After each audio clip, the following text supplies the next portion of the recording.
اعوذ باللہ من الشیطان الرجیم بسم اللہ الرحمن الرحیم۔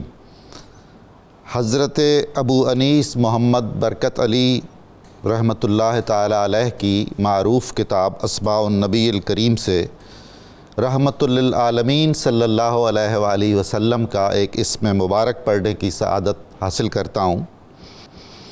سیدنا المعقب، ہمارے سردار سب سے آخر میں تشریف لینے والے۔ یہ جو المعقب کا لفظ ہے یہ وہی ہے جس سے عقب اور تعاقب نکلا ہوا ہے، پیچھے آنے والا، سب سے آخر میں آنے والا۔ اور مجھے فارسی کا ایک بہت خوبصورت مصرع یاد آ رہا ہے، کسی کہ رسول صلی اللہ علیہ وآلہ وسلم نے رسول کریم کے خاتم النبیین ہونے پر یہ بات کہی ہے کہ آخر آمد گشت فخر اولین، کہ آپ تشریف تو لے آئے سب سے آخر میں، لیکن پہلے آنے والوں کے لیے بھی باعث فخر بن گئے۔ درود و سلام بھیجے اللہ تعالیٰ آپ صلی اللہ علیہ وآلہ وسلم پر، آپ کی آل طیبہ پر، آپ کے صحابہ کرام پر، آپ کے عاشقوں کی مغفرت فرمائے، ان کو قبول کرے۔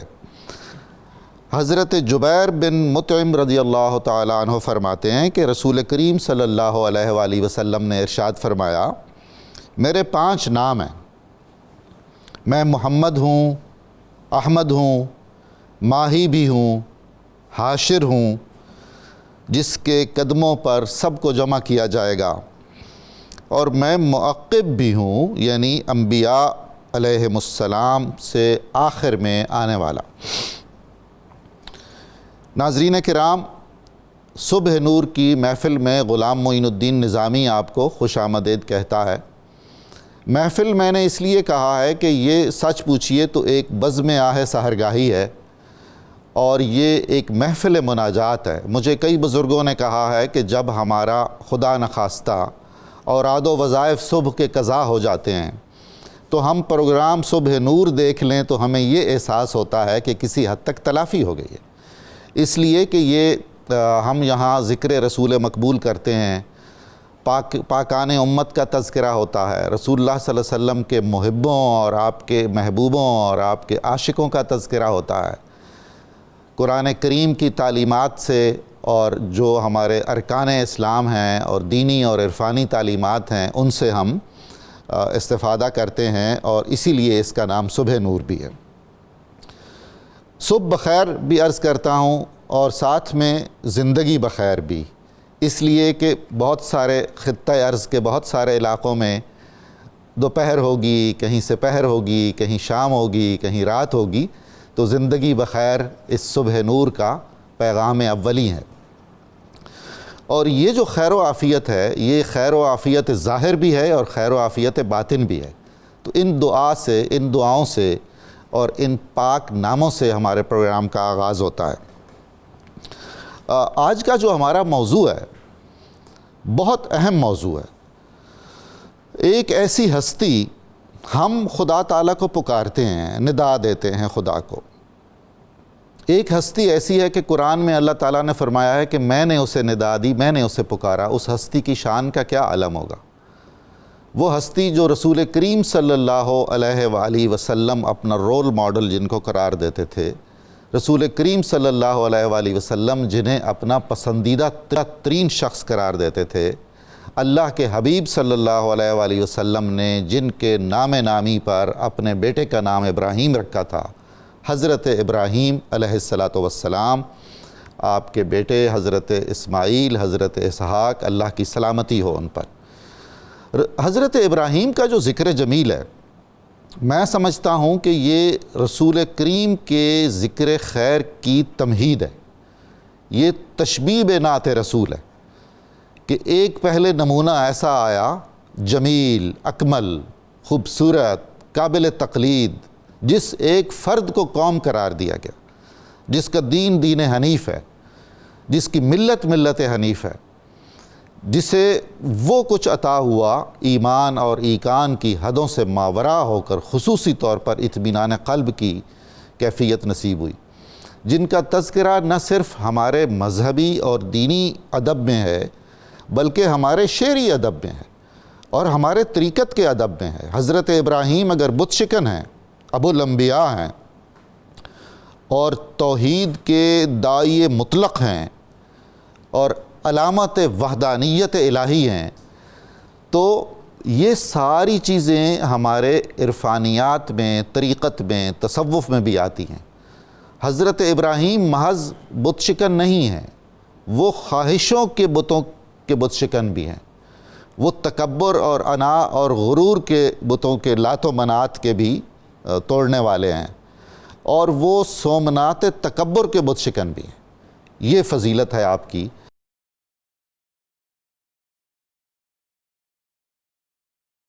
سورہ صافات، جس میں بالتفصیل حضرت ابراہیم علیہ السلام کا ذکر جمیل ہے، میں آغاز کرتا ہوں جناب علامہ محمد احمد برکاتی صاحب سے۔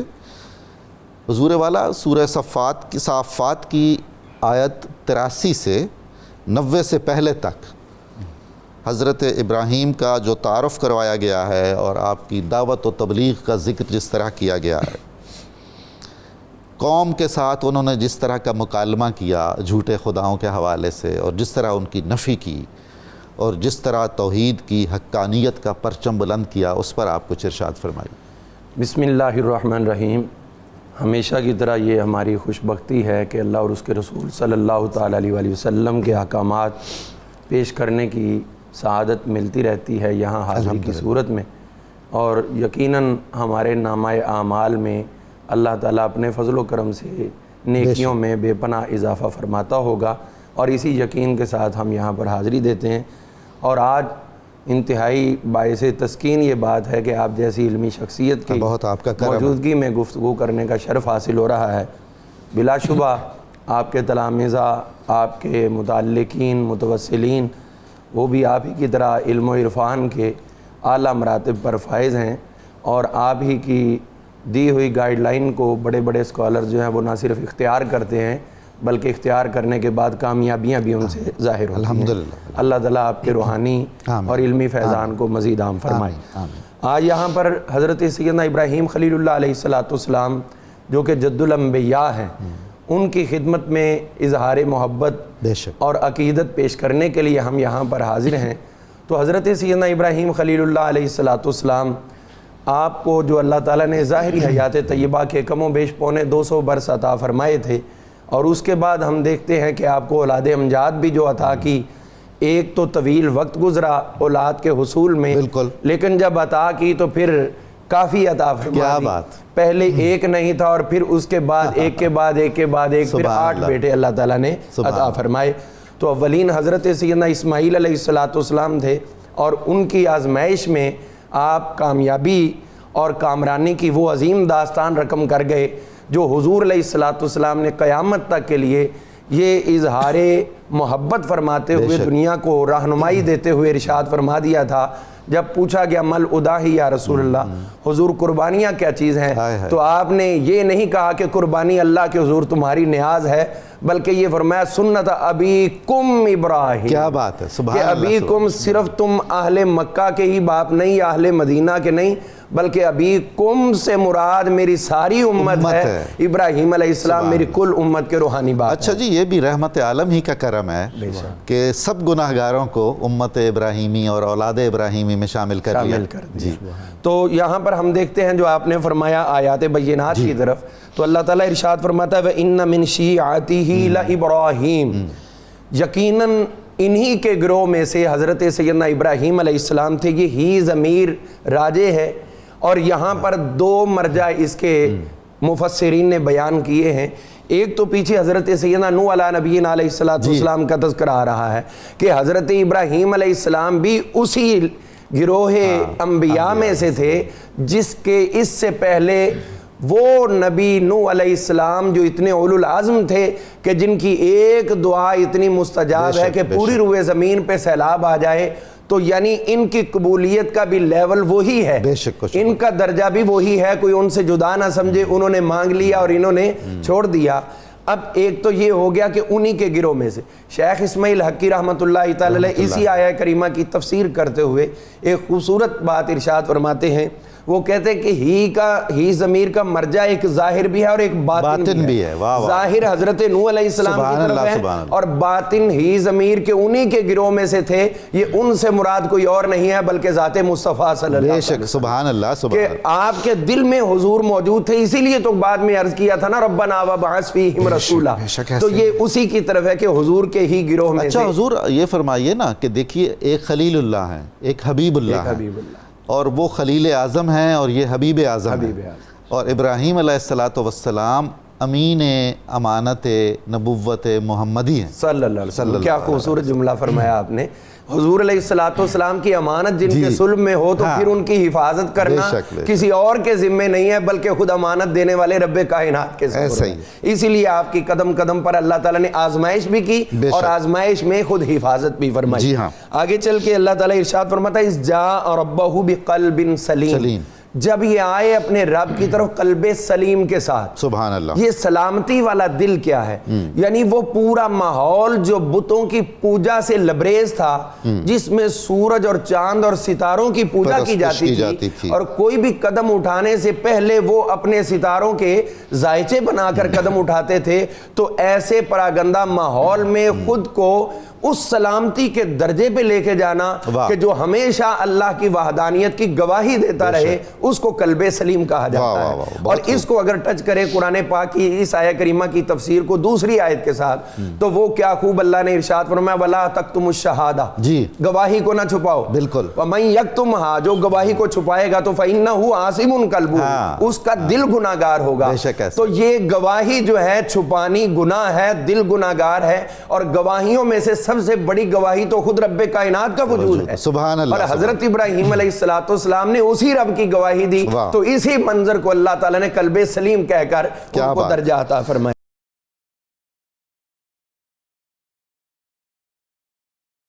علامہ محمد اشفاق مدنی صاحب سے استفادہ کرتے ہیں. حضور والا اسی سورہ مبارکہ کی آیت 90 سے 96 تک میں بطور خاص ابراہیم علیہ السلام کا بتوں کی پوجا سے جو انکار ہے, جس کو ہم بنا الہ الہ کہیں گے, اور آپ کا بت شکنی کا عمل جو ظاہری بھی ہے اور باطنی بھی ہے, اور قوم کے سامنے آپ نے کس طرح سے مقدمہ توحید پیش کیا کن دلائل اور براہین کی روشنی میں, اس سے آپ ہمیں کچھ روشنی عطا کریں. بسم اللہ الرحمن الرحیم. قبلہ نظامی صاحب, انسانیت کا جو شرف ہے اس کی بلندی وہ عقیدہ توحید کے اقرار پر مبنی ہے. جب تک توحید کو کوئی بندہ تسلیم نہیں کرے گا, وہ انسانیت کا جو شرف ہے اس کو نہیں پا سکتا ہے. اور اس میں آپ نے بڑا خوبصورت جملہ کہا کہ توحید کی جو علامت ہیں وہ انسانیت میں حضرت ابراہیم علیہ السلام. لا ریب. آپ نے اتنے خوبصورت دلائل کے ساتھ انسان کی عقل میں یہ بات بٹھائی ہے کہ تمہارا مسجود برحق وہ صرف اللہ ہے, اور تمہاری جو عبادت ہے اس کا لائق وہ صرف اللہ رب العالمین ہے. تو اس بات کو آگے چلتے ہوئے حضرت ابراہیم علیہ السلام کے ان دلائل کو, یعنی پہلے انہوں نے رد کیا تمام ستاروں کی عبادت کا, سورج کی عبادت کا, اور پھر آگے چلتے چلتے پھر قوم ان کے پاس آتی ہے اور آ کے کہتی ہے کہ آپ بھی ہمارے ساتھ چلیں, جو ہم میلہ مناتے ہیں اور اکٹھے ہوتے ہیں اور وہاں پر خوشی کرتے ہیں, تو آپ ہمارے ساتھ چلیں. چونکہ حضرت ابراہیم علیہ السلام ایک مشن پر تھے, تو جو بندہ مشن پر چل رہا ہو تو اس کو ان میلے جمیلوں کی کوئی فکر نہیں ہوتی, وہ لہو لعب میں شمار ہوتا ہے, لہو لعب کی طرف وہ کہاں جائیں گے. تو آپ نے پھر ان کو بات ان کی عقل کے مطابق کہہ دی, فقال انی سقیم, کہ میری طبیعت ذرا مزمحل ہے, اور بعض نے کہا کہ میں ابھی بیمار ہونے والا ہوں. تو وہ کب کون سا وقت ہے اس کی تو تعین اس جملے میں نہیں تھا. آپ نے اتنی بات کہی تو انہوں نے پھر وہ جتنی قوم تھی. حضور ایک منٹ کے لیے جسارت ہے کہ ادھر قلب سلیم ہے اور ادھر لفظ سقیم ہے. کیا اس میں معنویت ہے, کیا خوبصورتی ہے اور کیا معنویت ہے. تو یہ جیسے ہی بات حضرت ابراہیم علیہ السلام نے کہی تو فتولوا عنہ مدبرین, تو وہ سارے لوگ پھر گئے اور وہاں سے پیٹ کر کے چلے گئے. تو وہ ان کی بدبختی تھی کہ حضرت خلیل کو پیٹ کر رہے ہیں, تو پھر ان کو برکات کیسے مل سکتی ہیں.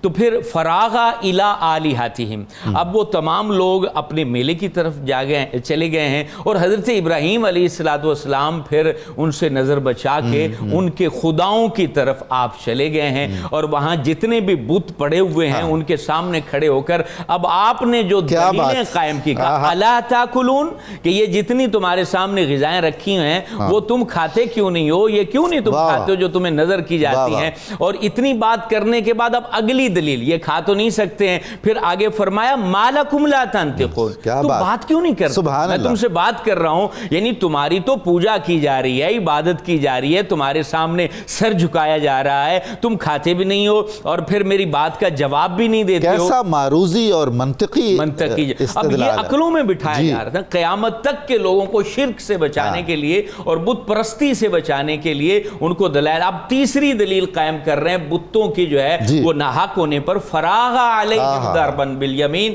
پھر آپ نے کلاڑا اٹھایا ہے اور اس سے وہ تمام بتوں کو توڑ دے ہیں، اور توڑ دینے کے بعد اب وہاں آرام سے، سکون سے، اطمینان سے اب بیٹھ گئے ہیں، اور یہ بات جیسے ہی قوم کو پہنچی ہے فَأَقْبَلُوا إِلَيْهِ يَزِفُّونَ، وہ سارے دوڑ کر جلدی جلدی آتے ہیں کہ ہمارے بتوں کو پاش کر دیا گیا ہے، توڑ دیا گیا ہے۔ تو وہاں پر پھر حضرت ابراہیم علیہ السلام ان سے فرماتے ہیں قَالَ أَتَعْبُدُونَ مَا تَنْحِتُونَ، کہ تم اس کی عبادت کر رہے ہو جس کو تم نے اپنے ہاتھوں سے تراشا ہے، تم اس لائق یہ نہیں ہے کہ تمہاری جو پیشانیاں رب نے بنائی ہیں، تمہیں اللہ نے بنایا، وَاللَّهُ خَلَقَكُمْ وَمَا تَعْمَلُونَ، تمہارے عمل، تمہارے کردار، تمہاری بلندیاں، تمہارے عقل و شعور کے اندر جو نور ہے، انوار ہے، تم سوچتے ہو تمہیں کتنا ہنر دیا ہے کہ تم نے بت تراش کے جو ہے نا یہ پتھر تراش کے بت بنا دیا ہے، سونا تراش کے بت بنا دیا ہے، چاندی تراش کے بت بنا دیا، یہ عقل و شعور کی بلندیاں ہیں، اور تم اس میں جو ہے نا وہ کتنے خطا پر ہو کہ تم اسی کے سامنے جھک رہے ہو جس کو اپنے ہاتھ سے تراش رہے ہو۔ یہ وہ دلائل ہیں جو قیامت تک جس کا رد نہ تو کوئی منطقی کر سکتا ہے نہ فلسفی کر سکتا ہے، ان کے سامنے جو ہے نا وہ تمام عقلیں ہاتھ باندھ کے کھڑی ہو جاتی ہیں کہ حضرت ابراہیم نے جو کہا وہ خدا کی قسم سچ۔ اچھا جی، اس ہستی کو پھر زیبا ہے اور سجدہ ہے، یہ اس کا جد ہو جو روئے زمین کا آخری بت شکن ہے اور جس کی پوری امت بت شکن ہے، بے شک، اور بت شکنی پر اس پر کبھی سمجھوتا نہیں کیا، کبھی نہیں کر سکتا۔ الحمدللہ۔ جناب برکاتی صاحب، آیات 97 سے 99 تک وہ جو آتش نمرود میں پھینکنے کا ایک واقعہ بیان کیا گیا ہے، جس کو صوفیاء نے الگ، علماء نے الگ اور عرفاء نے الگ، شعراء نے الگ ایک علامت، سمبل کے طور پر لیا ہے، اور ہمارے ادب میں، طریقت میں، شریعت میں اس کا ذکر ہے، اور پھر آپ کی جو ہجرت ہے اس کی جو معنی خیزی ہے، اور یہ جو عہد ساز اور تاریخ ساز لمحات ہوتے ہیں ہماری تاریخ انسانی میں، ہجرت ابراہیم علیہ السلام ان میں سے ہے، اس پر آپ کچھ ارشاد فرمائیے۔ جی، اس کے اندر قرآن مجید فرقان حمید نے جو ہماری رہنمائی فرمائی ہے، قَالَ ابْنُوا لَهُ بُنْيَانًا، ان لوگوں نے کہا کہ ان کے لیے ایک بلڈنگ بنائی جائے، چار دیواری بنائی جائے، فَأَلْقُوهُ فِي الْجَحِيمِ، اور اس میں آگ جلائی جائے، اور جب وہ انتہائی شعلے بلند ہو تب ان کو ان میں ڈال دیا جائے، یہ جحیم ہے۔ فَأَرَادُوا بِهِ كَيْدًا فَجَعَلْنَاهُمُ الْأَسْفَلِينَ، انہوں نے جب یہ اپنی چال چلنی چاہی تو اللہ تعالیٰ فرماتا ہے کہ ہم نے ان کو اسفل السافلین کا مستحق بنا دیا، ان کو اس ظلمت و گمراہی کی پستی میں دھکیل دیا جہاں پر وہ جانا چاہتے تھے۔ اور اللہ تعالیٰ آگے ارشاد فرماتا ہے، جو ہجرت کی بات آپ نے فرمائی، وَقَالَ إِنِّي ذَاهِبٌ إِلَىٰ رَبِّي سَيَهْدِينَ، میں اپنے رب کائنات کی طرف ہجرت کرنے والا ہوں، وہی مجھے بتائے گا کہ کدھر میں نے چلنا۔ سبحان اللہ، سبحان اللہ، سبحان۔ اب اس میں حضور غور کریں، اللہ تعالیٰ ارشاد فرما رہا ہے کہ ان لوگوں کا طریقہ کار تو یہ ہونا چاہیے تھا کہ جب ان کے بت ختم ہو گئے، جب جن کو یہ اپنا معبود سمجھتے تھے ان کا وجود ہی ختم ہو گیا، اب بجائے اس کے کہ یہ توبہ کرتے تو جو حق بات کی آواز بلند کر رہا ہے اس کو ہمیشہ کے لیے نہ صرف دبانا چاہتے ہیں بلکہ دنیا کے سامنے اس کو مثال عبرت بنانا چاہتے ہیں۔ ایسا ہی ہوتا ہے۔ اور یہ 30 گز کے قریب چوڑی اور 40 گز کے قریب بلند دیوار بنائی گئی، چاروں طرف یہ دیواریں ہیں اور اندر اس کے آگ جلا دی گئی۔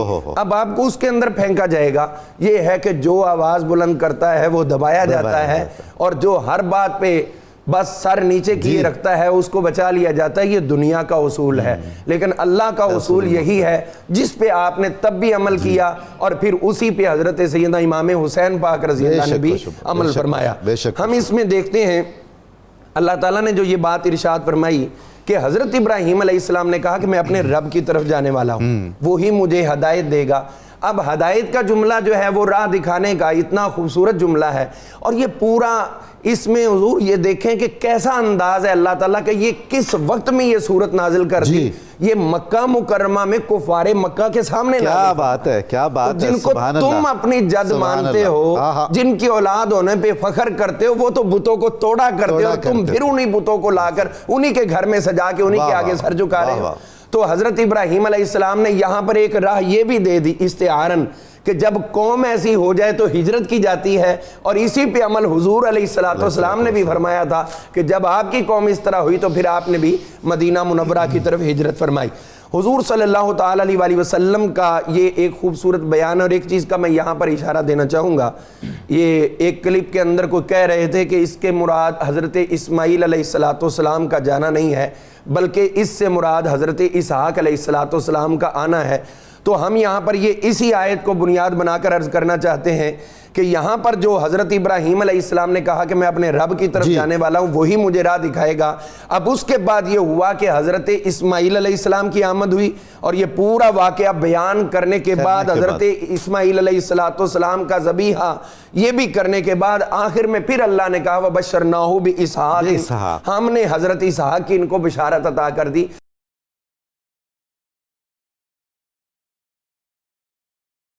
جناب علامہ اشفاق مدنی صاحب, یہ جو صافات کی آیت 112 اور 13 میں حضرت اسحاق علیہ السلام کا ذکر پاک ہے, اور آپ کے اخلاق اور کردار اور صفات کی کچھ جھلکیاں بیان کی گئی ہیں, اور آپ کی اولاد کے بارے میں بیان فرمایا گیا ہے. ہم چاہتے ہیں کہ آپ اس پر کچھ روشنی ڈالیں, ہم مستفیض ہوں. اب حضرت ابراہیم علیہ السلام اور حضرت اسماعیل علیہ السلام کی تمام گفتگو کو اللہ رب العالمین نے بیان کیا, اور اس کے بعد پھر اللہ نے فرمایا کذالک نجزی المحسنین, ہم بھلائی کرنے والوں کو اس طریقے سے بدلہ دیا کرتے ہیں. اب یہ ساری چیزیں بیان کر کے پھر اللہ رب العالمین نے ایک اور بشارت کو بیان کیا جو حضرت ابراہیم علیہ السلام کو اللہ نے عطا فرمائی. دراصل فرشتے جو ہیں وہ قوم لوط پر عذاب کرنے کے لیے زمین پر وہ آئے تھے, اور اس وقت پھر حضرت ابراہیم علیہ السلام کو, ان کی زوجہ حضرت سارہ کو جو پہلی بیوی تھی, حضرت ہاجرہ حضرت اسماعیل کی ماں ہے, اور حضرت سارہ حضرت اسحاق کی ماں ہے. تو اللہ رب العالمین چونکہ یہ چیز حضرت سارہ کے دل میں نہیں رکھنا چاہتا تھا کہ ایک بیوی کو اولاد مل جائے اور دوسری بیوی کو اولاد نہ ملے, تو اللہ رب العالمین نے پہلی بیوی پر بھی احسان فرمایا, دوسری بیوی کو بھی نبی عطا کیا, اور پہلی بیوی کو بھی نبی ہی عطا فرمایا. اب عمر جو ہے وہ چونکہ حضرت ابراہیم علیہ السلام کی 100 سال کو کراس کر چکی تھی, حضرت سارہ کی بھی عمر بہت زیادہ ہو چکی تھی. تو جب فرشتوں نے کہا کہ رب نے آپ کو بشارت دی ہے کہ آپ کو بیٹا عطا کیا جائے گا, تو حضرت سارہ جو ہے اس وقت جو ہے مسکرا دیے کہ اب ہماری عمریں اتنی زیادہ ہو چکی ہیں. تو یہ بشارت سبحان اللہ, اللہ کی قدرت پر آپ جو ہے اس وقت خوش ہو رہی تھیں اور مسکرا رہی تھیں.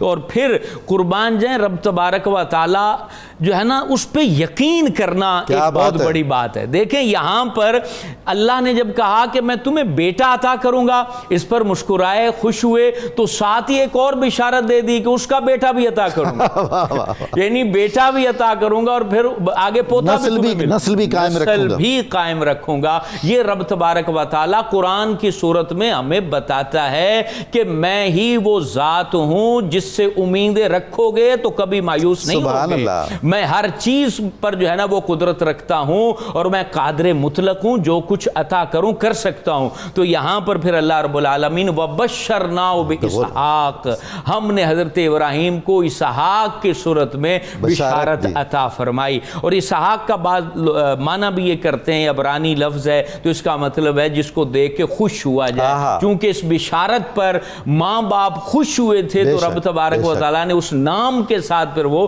بشارت عطا فرمائی.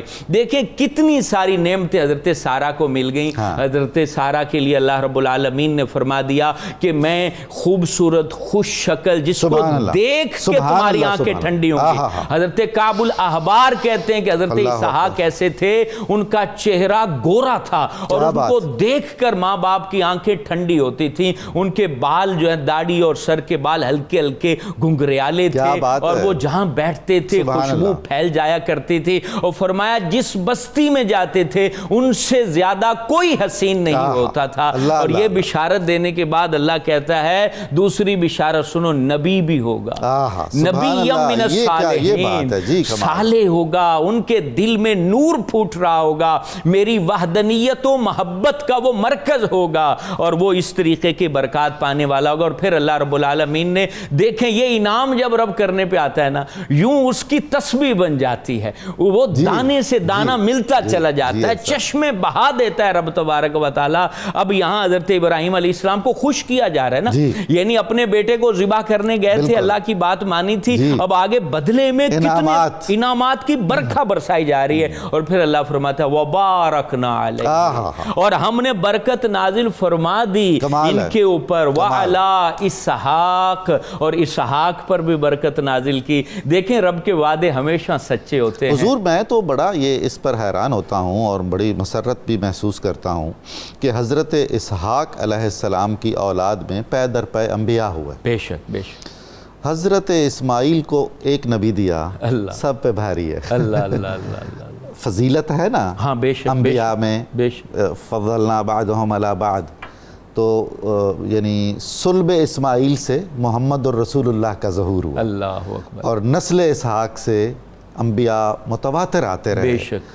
اور اخلاق میں, کردار میں رسول کریم صلی اللہ علیہ وآلہ وسلم اوصاف انبیاء کے جامع تھے. تو وہ کیسا یعنی عدل ہے یہ, وہ عدل دیکھیں نا. اب دونوں حضرت ابراہیم کے بیٹے ہیں.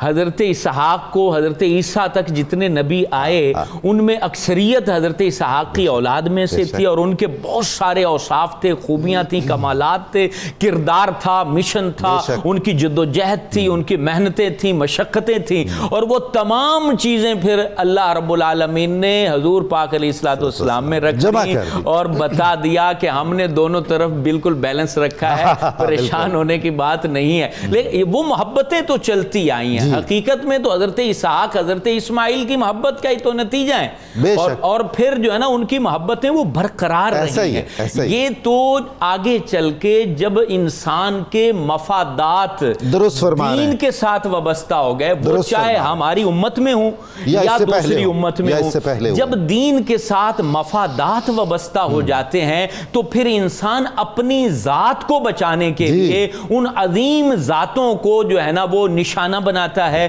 اور ان کو اپنی دلیل بناتا ہے. حالانکہ وہ دلیل تو جوڑنے والی ہے, توڑنے والی نہیں ہے.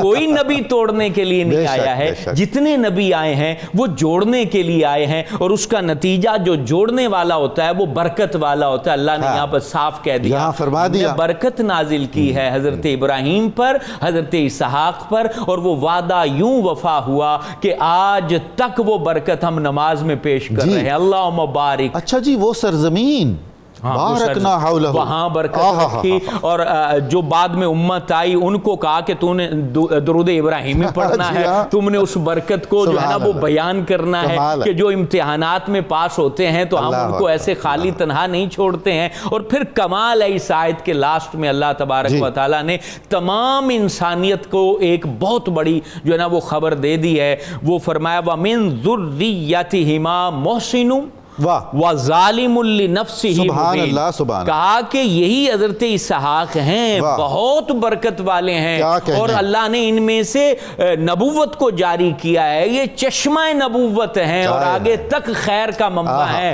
لیکن یہ سن لو, انہی کی اولاد میں سے کچھ بہت اچھے ہوں گے اور کچھ ایسے ہوں گے جو اپنی جانوں پہ ظلم کرنے والے ہوں گے. یہ حضور صالحین کی اولاد میں میرے جیسے طالحین بھی ہو سکتے ہیں. اب یہ قرآن قرآن کی یہ آیت ہے. یہاں پر ایک تو دل کو ڈھارس دینے کے لیے کہ آپ نیکی کی طرف بڑھ رہے ہیں, بھلائی کر رہے ہیں, عشق رسول میں ایک نام ہے, حضور سے بڑی محبت کرتے ہیں, اور ایک اولاد میں ایسا بیٹا آ جاتا ہے جو برائی کے راستے پہ چلتا ہے, تو آپ دل کو برا نہ کریں. یہ اللہ رب العالمین کی نشانیاں ہیں, جیسے حضرت نوح کا بیٹا. ہاں بالکل ایسے, کیونکہ قرآن میں اللہ نے کہا ہے کہ ہم مردے سے زندہ کو پیدا کرتے ہیں, اور اس کی ایک تفسیر یہ ہے کہ ہم برے سے اچھے کو پیدا کر دیتے ہیں, اور ہم جو ہے نا وہ زندہ سے مردہ کو پیدا کرتے ہیں. اس کی ایک تفسیر یہ ہے کہ ہم جو ہے نا وہ کوئی بہت اچھا انسان ہوتا ہے اور اس میں سے کوئی نہ کوئی ایسا پیدا ہو جاتا ہے جو اچھا نہیں ہوتا ہے, تو اس سے دل برداشتہ نہیں ہونا چاہیے. میں بہت شکر گزار ہوں اپنے معزز مہمانوں کا, علامہ برکاتی صاحب کا, مولانا اشفاق مدنی صاحب کا, جن کی تشریف آوری سے اور خوبصورت گفتگو سے آج اس ذکر جمیل کی سعادت ہمیں حاصل ہوئی بیان کرنے کی اور ہمارے شرکاء اور سامعین کو سننے کی. کتاب الشفاء سے نسخے کا وقت ہوا ہے. یہ اولاد نرینہ کے حصول کا وظیفہ ہے. جو شخص اولاد نرینہ کا خواہش مند ہو, نماز تہجد کے بعد 111 بار سورہ الصافات کی آیت نمبر 100 رب حب لی من الصالحین, جس کا ہم ذکر بھی کر رہے تھے, وہ معمول بنا لے اگر پڑھنے کا, تو یقیناً اللہ تعالیٰ اسے اولاد نرینہ, اولاد صالحہ عطا فرمائے گا. جد الانبیاء سیدنا ابراہیم خلیل اللہ علیہ السلام کا قول مبارک ہے, اگر محبت الہی کے دعوے میں اخلاص ہو تو اللہ تعالیٰ اس اخلاص کی بدولت انسان کے تمام امور کو اپنی رحمت میں ڈھانپ کر پایہ تکمیل تک پہنچا دیتا ہے.